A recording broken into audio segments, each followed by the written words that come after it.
Hi, and welcome to another episode of Dynamically Speaking. We're pleased to welcome back Mark Cassetta, the Chief Product Officer for Axiomatics.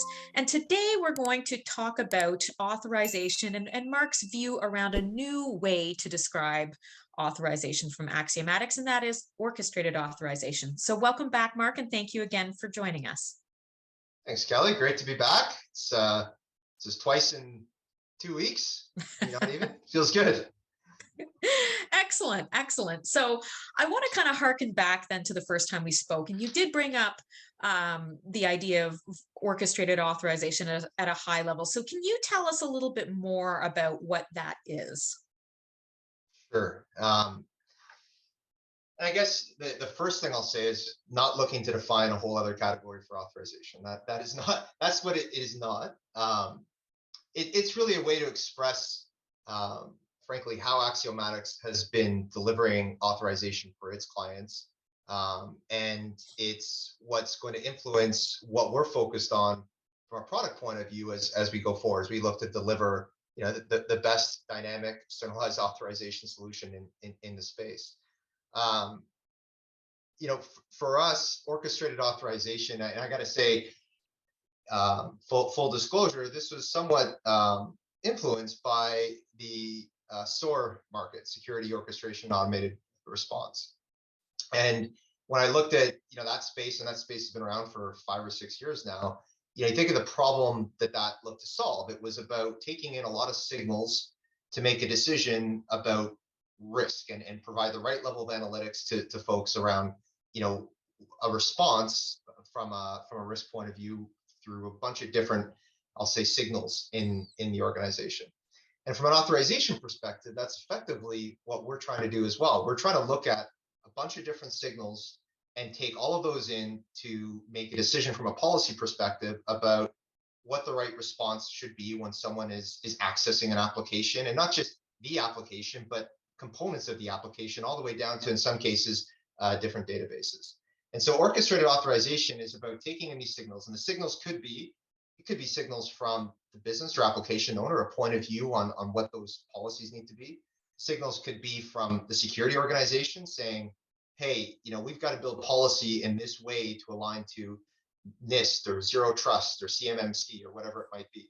Signals could be from different attributes in the organization, different, all the way down to a tech stack layer, different things that go into making a decision about around the policy. And a great example of that we're hearing constantly is a signal around risk, right? And using that to derive what the right policy decision should be. So when we think of all of these different components, it's about orchestrating them so that we can enable our clients and ultimately the conductor of the authorization policy in the business to be successful with authorization. And that's in a nutshell. I don't know if that's quite a nutshell, but that's in effect what we're trying to solve here with orchestrated authorization. Well, that makes sense. And I think that's a good explanation of what it entails. And so this question is going to be probably a softball for you then. There's a bit of an alphabet soup around authorization. We have ABAC, PBAC, RBAC, all sorts of any BAC you want to name. So, just to clarify then, Mark, as you mentioned, orchestrated authorization is not a new category. So is it different from those other terminologies, or does it kind of supersede them? What's your take there? No, it's not. It's different in the sense that it's the way in which Axiomatics is positioning the value we bring within the authorization space. And so, coming in, joining the Axiomatics team, it's very clear to me there can be a lot of confusion and chaos about what authorization is and what it isn't. What we're trying to express here is the position we're taking with respect to the value we bring in authorization, and specifically in runtime authorization, which we talked a little bit about at sort of that initial podcast. And so it is something that as an organization we're going to be talking more about and explaining sort of how you bring orchestrated authorization to life in your business. I think it's also a reflection of what we're hearing from our customers. and in the fact that they're looking for a means to, yes, we've got to build demanding policies, but we're scaling up to hundreds of applications and millions of users, right? And so it's that ongoing need to really orchestrate that and make it sing as nice as possible, if that makes sense. Sing, orchestras, there's not really singing. It's more like there can be. Sometimes there's a choir with the orchestra. Okay, so there you go. I think Okay, that tracks. Sing works. All right. We don't have to redo that then. Okay. No, it's all good. All right. So I think maybe further, perhaps the theme of our conversation is really around clarity. There's also a lot of talk as people continue to seek out the very best way to secure what's most important to their organizations. So you have things like zero trust, which is rapidly, I would think, becoming almost industry standard or table stakes even for most organizations, and identity first security, and. So how does orchestrated authorization help organizations that are looking to these other strategies to really secure their most important assets and data and processes? Yeah, great question. I think the first thing, and I'll go back to saying what it's not, orchestrated authorization is not your one-stop shop for zero trust or your one-stop shop for NIST or identity first. It is a component of those reference architectures and strategies, right? So that's the first thing to be clear on. And nor would we ever claim that we solve all those pieces. What I think, what orchestrated authorization, the role that plays in those architectures, is it goes back to my point of, I guess, about signals, right? So when you think of, any of those strategies and what they're trying to do, they're really trying to connect multiple components of, I'd say, security solutions to one holistic decision about policy and enforcing that policy at the right time, whether it be at the app level, whether that be at the unstructured data levels, think of documents and files, could be at the database level. And so our role in those architectures is to be able to pull in any attributes that any of those other zero trust solutions are serving and make that, pull them into our decision service.